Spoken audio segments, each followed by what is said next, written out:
One of the key highlights of film festivals in Australia is JIFF, the Jewish International Film Festival. And it's always a pleasure to talk to the festival director of the Jewish International Film Festival, Eddie Tamir. Eddie, welcome again to Movie Metropolis. Thanks, Peter. Great to be on the Metropolis again.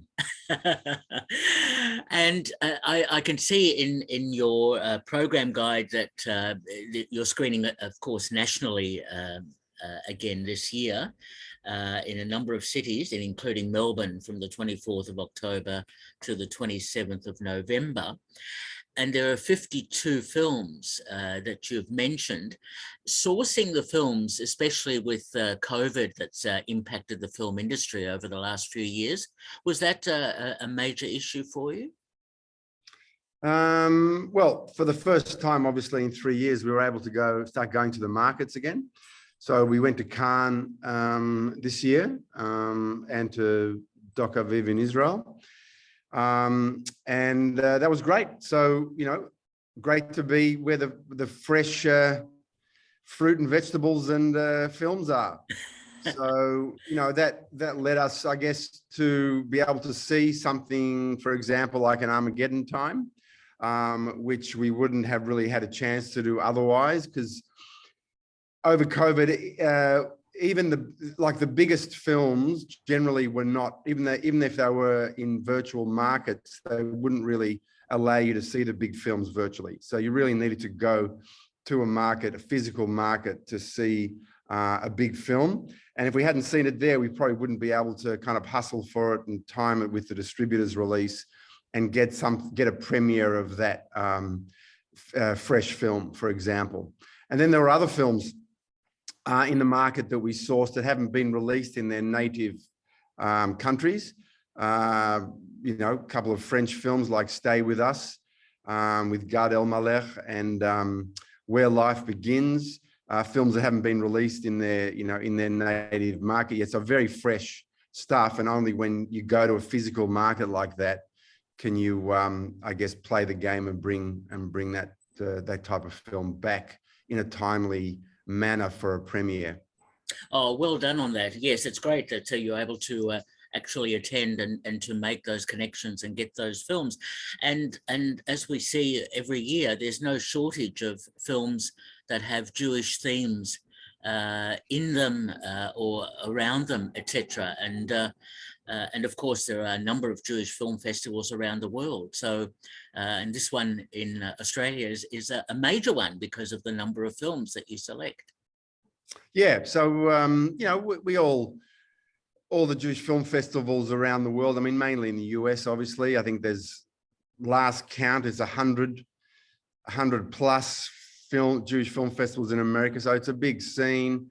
So we do communicate, and hopefully we take the lead sometimes and discover things that then our international colleagues will kind of use or include in their program, and vice versa as well. Okay, and in the mix of films, you've got obviously narratives, you've got a number of documentaries, some TV series, and a filmed stage play, as well as some short films. That filmed stage play sounds very interesting. David Strathairn appears in that. Yeah, it's of the highest quality, and if that was included, could easily be included in a National Theatre Live type lineup. Amazing performer, tells the story of Jan Karski, which was a European diplomat who was actually smuggled into a concentration camp by Jews during the Holocaust, with the intention for him to go back to the Allies and tell them what he saw. So it follows his life pre-war, his experience wartime, his dealing with the Allies, and a bit of his life afterwards, all done with one performer, amazing performer, David Strathairn, one table and one chair. And it just, explodes into life, and highly recommended. Sounds great.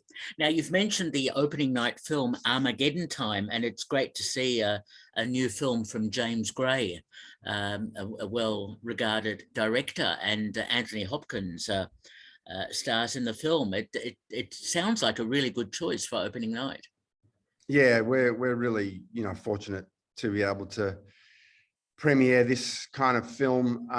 It's fantastic. I was moved, really moved in the film, and that always is a signal to me that it's something to jump on, because if it moves me, hopefully it'll move others as well, is the theory. And Anthony Hopkins, Anne Hathaway, Jeremy Strong, huge cast, 1980s American story based on James Gray's life. And fundamentally, at the heart of it, it's about it's a rites of passage of a young boy in school who has an African-American friend, and this Jewish boy struggles with the racism of the time and his friend's reality, which is very different to his. And really, Anthony Hopkins as the grandfather is his guide and really guides him to be what we call in Yiddish a mensch, to be a good human being at the end of the day. So it's really, at its heart, it's that relationship that drives the film, the grandfather and the grandson. Sounds like an excellent film. Looking forward to it. And I noticed the closing night film, As They Made Us, is a film directed by Mayim Bialik. It again sounds a very interesting story. Yeah, so as opposed to, Armageddon Time, which is a studio film, this is a full, total independent film, and it feels independent, and it's, it's about a dysfunctional Jewish family, and it's got all the love and the warmth in amongst that dysfunction. And it's great to see, Mayim Bialik from Big Bang Theory direct her first feature film. And again, it's got autobiographical tones. And I guess, and with Diane Agron in it as well from Glee, it just gives quite a range with Dustin Hoffman and Candice Bergen to Diane Agron and Mayim Bialik, a new generation of filmmaking voices to be in one film, and that's what gives it a real indie feel. And it's a really interesting journey, and great, again, fortunate for us to have it for closing. So bookending, with big films, big names, big stars, which is always fun to have. It certainly is. Yeah, well done on that.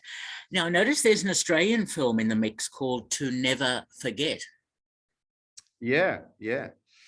So what a interesting film and interesting director and interesting process this film has been through to come about. So Peter Hegedus lives in Queensland, non-Jewish guy who somehow feels a connection to that, to that period and to the Holocaust itself.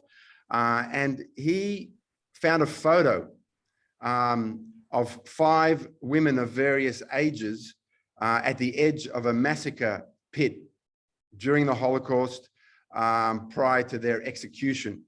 And his intention was to try to work out who the women in the photo were and to tell their stories, and so to speak, bring their story to life and honor them. So that was the starting point of the journey. And then he decided to make a documentary about the making of, believe it or not, a 360 virtual reality film recreating the massacre itself. So he wanted to go to shoot it in Latvia, obviously, where the massacre happened. And he wasn't allowed to go to Latvia because in the background of the photo, there are Latvian soldiers in Latvian uniform with guns pointed. And Latvia is not really interested in the narrative of their complicity in the Holocaust. So he needed to shoot the film elsewhere, and it's just an amazing journey of a film. So he did make a 360 virtual reality film, but the documentary to never forget is the making of that 360 virtual reality film, dealing with all the roadblocks that he had with the Latvian authorities, as well as trying to find out as much as he could about these women and about the actual massacre. Wow, what a fascinating story! It again sounds great. I mean, most of the films sound like they're fascinating. I noticed a documentary on Marcel Marceau, The Art of Silence. Yeah, so I'm a big Marcel Marceau fan. I did try to do a bit of mime in my time, in my early years. Picked up a few skills, but never enough to really express myself through the art form. And I, in fact, went to his school because I thought there'd be a chance that I would enroll there or go and take up a basketball scholarship in America, which I ended up doing the latter, which I'm not sure was the best idea for me. But anyway, I am a fan going way back of Marcel Marceau, remembering him coming to Melbourne. And again, I guess the same thing with that theatre show, Remember This with David Strathairn, even more minimalist, just one person on stage creating worlds and world after world. And I found that so inspiring. So this goes into his story. There's been a bit about Marcel Marceau, including the feature film Resistance with Jesse Eisenberg. This deals with his early life, his childhood, his wartime experiences, where he worked for the resistance, smuggling children, Jewish children across the Swiss border, as well as his developing his art form after the war, and the various people he inspired to take up mime, to express themselves as artists of all sorts. And it deals with actually various people who may actually have certain disabilities that somehow mime enabled them to free them up to express themselves with their body. And it's a very beautiful film doing many, many things. Sounds great. And speaking of documentaries, one I'm really looking forward to seeing, Fiddler on the Roof fans will want to see Fiddler's journey to the big screen. Yep, great film. It's one of our big documentaries.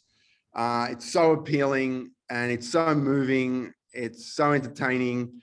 So at the heart of it, it's a film about the making of Fiddler on the Roof. And it actually deals with the creatives today, talking about their stories using footage from the past and interviews of today. And it really, at its heart, is about Norman Jewison, the director, interestingly enough, who is not Jewish, even though he has Jew in his surname, Jewison, but he definitely has an affinity to the Jewish people and to the Jewish journey. And, again, a moving film about the phenomenon that is the film Fiddler on the Roof. And we're celebrating that film in many ways. In Melbourne, we've got 3 major events related to the Fiddler world, in inverted commas. We actually have a rooftop screening at the Classic with a real fiddler performing on the roof prior to the film. We also have on the rooftop Anita Lester and Simon Starr performing live, reimagining Fiddler on the Roof songs in a contemporary voice. And then we have something in our Southside room, the live performance room, by Galit Klass and friends, who are doing something called From Fiddler to Yidler, which is doing the great musicals of the past in Yiddish, performing them in Yiddish language. So really exciting lineup, I guess, resonating with the whole, Fiddler energy. Very, very good indeed. They sound like good experiences.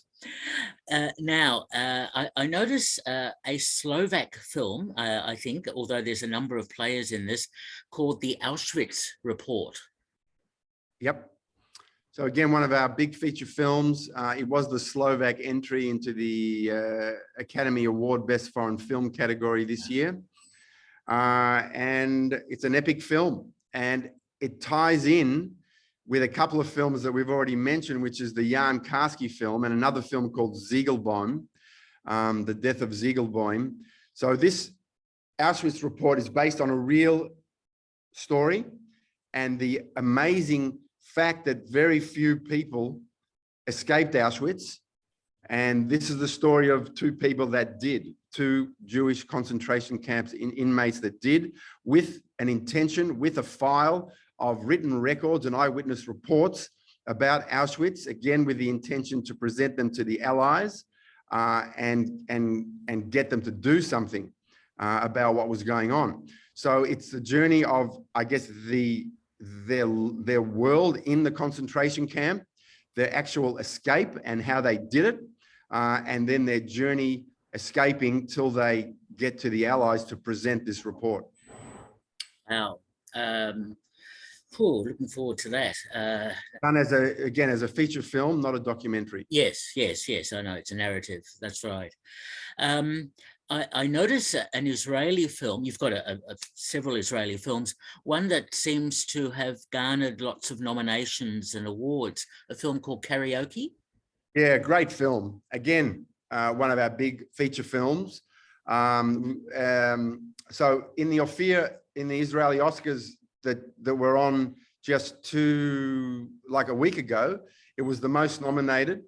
And the two actors, it won Best Actor and Best Actress for Sasson Gabay and Rita Shukran, who are amazing, as well as Lior Ashkenazi, who's in it, who's like the George Clooney of Israel.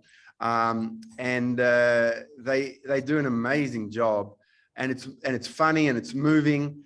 It's about an apartment building in a well-to-do area of Tel Aviv, and generally a middle-class kind of occupancy. And Lior Ashkenazi is a wild, flamboyant modeling agent who lives in who moves into the penthouse and changes all their lives. And Sasson Gabay and Rita Shukran are a married couple in a long-term relationship, and they have, the staleness that arguably can happen in a long-term relationship. And he, meeting this Lior Ashkenazi character, shakes them up and gets them to be, a bit more aspirational with each of their own lives, and how that challenges them and their relationship in a beautiful, beautiful way that really speaks in a positive way to long-term relationships and what can be possible. Very good indeed. I also notice, and I also look for German, Austrian films, that sort of thing. A film from Germany called Love and Mazel, which sounds quite amusing. Yep. If it was a Yiddish film, it would be the genre would be a shanda, which is a genre of film which is like almost like an embarrassment, because it's just like a wacky, melodramatic, over-the-top humor. Basically it's a rom-com about two couples dealing with Jewishness in Germany and Germanness in Germany, and how romance can happen cross-culturally. And very appealing, warm, broad, comedic film. Okay. And from Austria, I noticed a film called Schechten, a Retribution. Yeah. So so it's pronounced Schachten. Is it? And and in the Yiddish, obviously, which is similar to the German language, Scheuchet is a slaughterer. So it comes from that word, Schachten. And yes, it's based on a true story about a Mauthausen commandant who's put on trial in Austria for war crimes. And as was the case, Austrian government at all levels, including the Justice Department, had numerous ex-Nazis in that hierarchy. And this commandant gets off, despite many eyewitness reports. And a son of one of the victims decides in the 60s to take retribution, revenge on this ex-commandant. Okay, very good. Now, I always like to see retrospectives or whatever in a festival, and I notice you've got a film from 1969 called The Big Dig, an Israeli film, which sounds great. It is great. It's one of my favorite films of all time, actually. In Hebrew, it's called Ta'alat Blaumilch, which means the Blaumilch Canal, and the English title is, as you say, The Big Dig. So 1969, it wasn't just made in 1969 as an obscure Israeli film. It actually was nominated for a Golden Globe for Best Foreign Film in that year. That's the caliber of the film. A famous Israeli author who was a Holocaust survivor, Ephraim Kishon, who was a humorist, essayist, he wrote and directed this film. And it's, at its heart, a simple, crazy, wacky comedy about a guy that escapes a lunatic asylum, a psychiatric ward, and starts digging up a Tel Aviv street. That's the storyline, and how everyone interacts with him digging and trying to make sense of him digging in this huge canal in the middle of Tel Aviv. And it touches on a satire of political commentary of Israel at the time, touches on various, hot issues in Israel at the time, which continue to be issues today. And it's a really wild, fascinating, and intelligent film. Look forward to it. Sounds terrific. Now, I noticed another documentary, which really sounds quite compelling, a film called 3 Minutes, A Lengthening. So, yeah, it's where it's unusual is the 3 minutes refers to 3 minutes of film that were filmed pre-war in a town in Poland, if I'm not wrong. I can't remember exactly at this moment. So it actually brings to life the full shtetl experience and shows you all the faces and the businesses and the homes and the life and the world of it all, and has close-ups on many, many people. So the filmmaker's intention was to try to use that footage to bring back the positive elements of Jewish life in Europe. And it's a fascinating story. And in fact, in Melbourne, we have a great event with a lady called Sharon Stone, not the actress, but a Melbourne resident whose family was from this town. And she's going to introduce it and also give it a very interesting element and bring it to life. Okay, very good, very good. I noticed also a film about the Eichmann trial, I think called June Zero. Yep, another brand new Israeli film. And it is a fictional account, but with many, many authentic, real stories that are amalgamated into, arguably fictional stories. So yes, it's got the Eichmann trial at its core, and it has 3 interconnecting stories related to the Eichmann trial. One with a boy, a recent immigrant from Iraq, a Jewish boy who works in a factory that is responsible for making the actual oven that burnt Eichmann, that cremated Eichmann after his hanging, which is an interesting story in itself and has its own social commentary about immigrants to Israel at that time.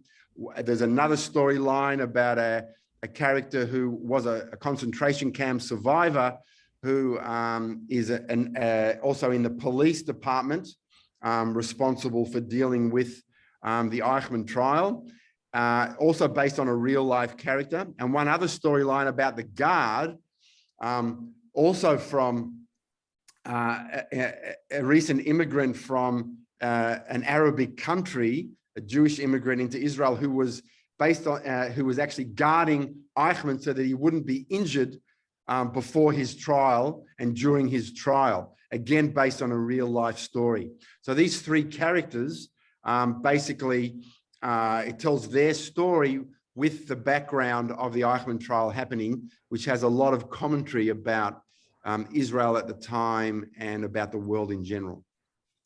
Again, so interesting. I mean, there's so many films we could be talking about, and they're just some of the ones that I've selected.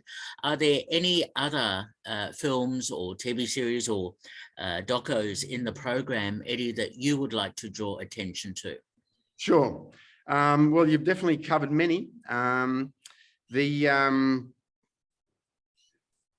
others that come to mind, there's two others which I'll talk about. One is Where Life Begins, which is a new French film about something very interesting. So we're actually coming up to we're in the high holiday period now, Jewish New Year and Day of Atonement. After that, there is what they call the festival, we call the Festival of Sukkot, which celebrates the wandering in the desert. So for 7 days, Jewish people traditionally live outside their houses in a little hut with palm fronds on top of it to connect to the fragility of life and the being protected by a higher power, hopefully. And that then part of that is 4 plants from nature that you combine together and that you shake together, which has got much symbolism. One of those plants is what looks like a lemon, but is actually called a citron in English and an etrog in Hebrew, which is a fruit that has got a fragrance and it's quite rare. And the story basically of the film is a rabbi and his family for many, many decades go to an Italian farm where they grow these etrogim to look for the quality ones and bring them back to France and bring them to the community. The rabbi's daughter is not such a fan of being so orthodox, and the Italian farmer is an interesting, handsome-looking Italian non-Jewish guy, and a romance proceeds. And that's the heart of the story, and it's about this woman's journey into the next phase of her life, as well as that of the Italian farmer. And the other film that I want to mention is a high quality film called The Wedding Day, which is a Polish film by a fascinating director. It's 100% on Rotten Tomatoes, if that's your idea of a good time to judge a film. And it's a wild, wild story, again, challenging the narrative of wartime. It's set today, contemporary Poland, with a wedding, a non-Jewish wedding, but a grandfather who is slightly losing his mind, who was in love with a Jewish girl during the Holocaust.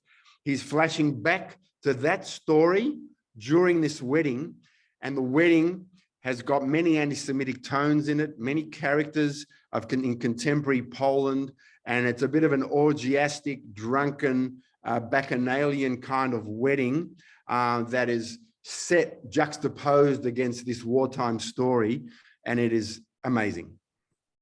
Again, sounds very interesting indeed. And I think just about all the films have distinctive features about them, which we love to discuss, but we don't have any more time. Now, the Jewish International Film Festival screens across Australia, which is terrific to see, in particular October to December, and in Melbourne, 24th of October to 27th of November. So I suppose if people, at the Classic and Lido cinemas, of course, in Melbourne, I suppose if people go to gif.com.au, they'll be able to get much more information. Absolutely. Yep.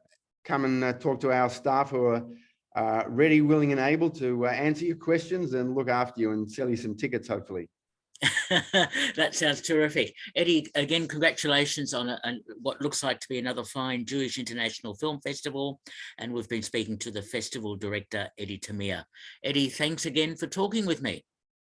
Thank you. Thanks, Peter. And see you and all of your listeners at the movies. Absolutely. All the best. Bye-bye. Bye-bye.